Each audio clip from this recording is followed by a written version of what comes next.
Brigadier साहब, ये जो 24 नवंबर का एहतजाज और उसके बाद फिर दो तीन दिन वो चला, 26 नवंबर को जो कुछ हुआ वो सबके सामने है, तो उससे यानी मुख्तलिफ उसकी जोहतें फूटी।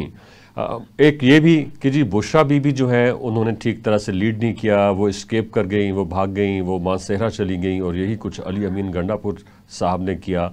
और फिर ये भी कहा गया कि जब क़यादत ही वहाँ नहीं ठहरी तो वर्कर्स क्या करें, वर्कर्स को अकेला बेयारो मददगार छोड़ दिया गया। तो अब एक तासुर है कि बुशरा बीबी जहाँ उन्हें लगता है कि उनकी इज़्ज़त या उनका जो सियासी कद है वो छोटा हुआ है, वो वहीं से अपनी यानी फिर से एक तहरीक शुरू करना चाह रही हैं कि डी चौक के ऊपर एहतजाज होगा। और इस वक्त जो पार्टी है या बाकी लोग हैं वो ये चाह रहे हैं कि नहीं, थोड़ा सा अब आराम किया जाए और उसके बाद फिर कोई नई स्ट्रेटजी बनाई जाए। मगर बुशरा भी चाहती हैं कि डी चौक पे ही एहतजाज होगा और बहुत जल्द एहतजाज होगा। इसके पीछे क्या सोच हो सकती, क्या वही सोच जिसका मैंने अभी तस्करा किया है, या इसके अलावा भी आपकी नज़र में कोई और चीज़ हो सकती है? मैं ये समझता हूँ कि ये तर्ज इस्तदलाल कि हम नहीं मानेंगे किसी किस्म के उन रिजल्ट्स को जो हमारे ख़िलाफ़ जाएं, उस पर एहतजाज करेंगे, मुआशरे के लिए और हुकूमत के लिए मुसीबत बन जाएंगे। और अगर कोई कानून नाफिज करेगा तो उसको हम जालिम और इंसानी हकूक़ सलब करने वाला उसको हम कहेंगे। बात यह है कि मुल्क में एक कानून मौजूद है और उस कानून के मुताबिक हमारे जो इंतज़ामिया है वो मुआशरे में नज़्म ज़ब्त कायम रखती है। जो लोग जुराइम करते हैं अगर उन पर मुकदमे ना बने तो फिर मुआशरे की क्या सूरत निकलेगी। सज़ा और जज़ा का अमल जो है इंसानी तहज़ीब का बुनियादी फ़लसफ़ा है और तमाम मज़ाहिब में भी मौजूद है। तो जो कानून है हमारा, उसकी खिलाफ वर्जी अगर होगी तो उस पर मुकदमा तो बनेगा। अब असल बात यह है कि ना तो हमने इलेक्शन रिजल्ट को मानना है और ना मुकदमे को चलने देना है। मुकदमा भी इंसानी हकूक़ की खिलाफ वर्जी है। यानी मैं अगर सरकारी इमलाक को नुकसान पहुँचाऊँ, सरकारी मुलाजमीन को कत्ल कर दूँ और उनके ऊपर स्टील बॉल्स को गुलेलों में भर के फेंकूँ जिससे उनकी आंखें जो हैं वो निकल जाएं और मुझे गिरफ्तार कर लिया जाए, तो ये इंसानी हकूक़ की को सलब किया जा रहा है, ये इंसानी हकूक़ की खिलाफ वर्जी हो रही है। ये जो फ़लसफ़ा दिया गया है लोगों को गुमराह करने के लिए, ये बड़ा ख़तरनाक फ़लसफ़ा है। जो कौमें इस किस्म के फ़लसफ़े अपना लेती हैं वो बिलाखिर महकूम हो जाती हैं, और जो उन पर हुकूमत करने बाहर से लोग आते हैं वो उनको बहुत जल्द सीधा कर देते हैं। ये बर्र सगीर इस अमल से गुजर चुका है और मशरकी इलाकों में 200 साल और इधर पंजाब में 100 साल हुकूमत गैरों की बर्दाश्त कर चुका है, गुलामी बर्दाश्त कर चुका है। और जो हमारा बलूचिस्तान और फ्रंटियर रीजन है ये भी 1839 से महकूम है, जब जनरल रॉबर्ट्स यहाँ से फौजें लेके गया था और अफगानिस्तान पे हमले शुरू हुए थे। उससे पहले अंग्रेज़ों की अमलदारी इन इलाकों में मौजूद थी। तो आप उनको 150 साल कह लें, कलकत्ता के इलाके को 200 साल गुलामी कह लें, पंजाब को 100 साल की गुलामी कह लें। और उससे पहले भी पंजाब पे जो हुकूमत थी वो कोई बहुत पॉपुलर हुकूमत नहीं थी, वो जबरो इस्तबदाद था रंजीत सिंह का, और वो तलवार के जोर पे हुकूमत कायम थी। तो हम अगर जमहूरियत किसी न किसी तरीके से अल्लाह की मेहरबानी से बन ही गए, कायद आज़म की मेहनत से और उनके साथियों और हकीमुल उम्मत के फ़लसफ़े से अगर हमें आज़ादी मिल ही गई तो हमें आज़ादी को इस्तेमाल जिम्मेदारी से करना चाहिए। हमें आज़ादी का नाम लेकर अपने पूरे मुल्क के अंदर हड़बोंग नहीं मचाना चाहिए और ना ही माशरे के अंदर ऊधम मचा देना चाहिए इसलिए कि हमारी बात नहीं मानी जा रही।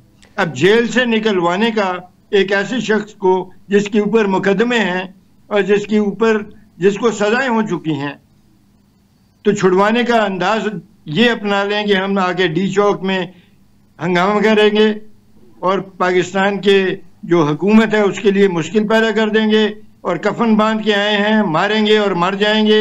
और अभी कह रहे हैं कि हम दोबारा आएंगे और एक गोली का अगर किसी ने चलाई तो हम 10 चलाएंगे। यानी आप जंग करना चाहते हैं रियासत के साथ। ये तरीका अगर नौजवानों को हम सिखाएंगे, इसका एंड रिजल्ट तबाही के अलावा और कुछ नहीं निकलेगा। बिल्कुल सही है डॉक्टर एस एम महमूद साहब, ये तासुर तो बिल्कुल ठीक है। मिसालें नहीं देता हूँ, मेरा ख्याल है मेरी बात मैंने समझा दी है। जो मैं कहना चाहता था कि ये तरीका ठीक नहीं है कि हम कानून पर अमल ना करें, और कानून पर अगर अमल ना करें और कानून की खिलाफ वर्जी करें, कोई हमें गिरफ्तार करे तो हम कहेंगे ये इंसानी हकूक की खिलाफ वर्जी हो रही है। ठीक है ब्रिगेडियर साहब, आपका मौक़िफ़ आ गया। ठीक है, आपका मौक़िफ़ आ गया।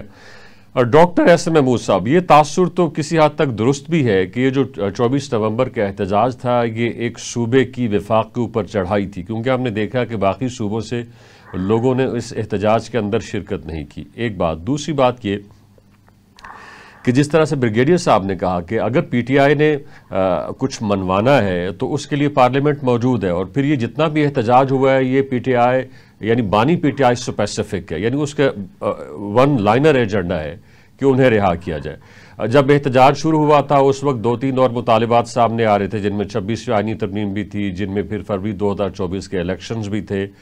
मगर जैसे जैसे एहतजाज जो है वो बढ़ता गया या उसका वक्त आ गया, तो उस वक्त सिर्फ एक एजेंडा रह गया कि जी बानी पीटीआई को रिहा किया जाए।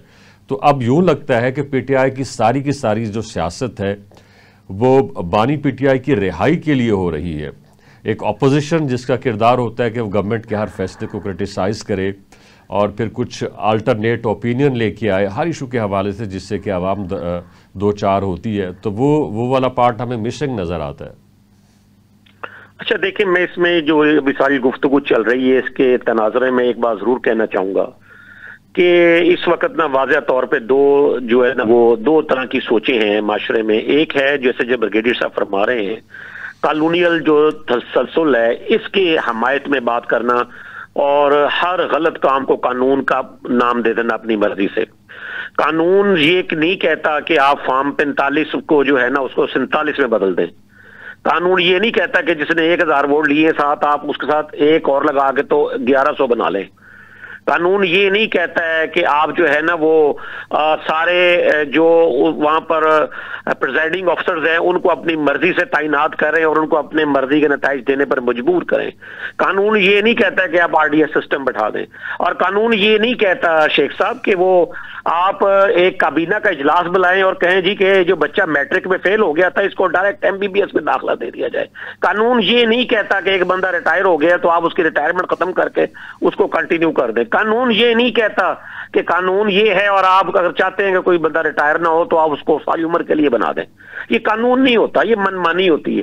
ये मनमानी को कानून का नाम अंग्रेज ने दिया था, जिसे मैं कॉलोनियल कल्चर के तौर पर अर्ज कर रहा हूँ और जो ब्रिगेडियर साहब को अच्छा नहीं लगेगा। और इस तरह के जितने भी साहिब कल्चर से जो मुस्तफीद हो चुके हैं लोग यहाँ होते हैं या होना चाहते हैं या अपनी अगली नस्लों को भी वो चाहते हैं कि वो इसी तरह के एक निज़ाम का एक हिस्सा बने।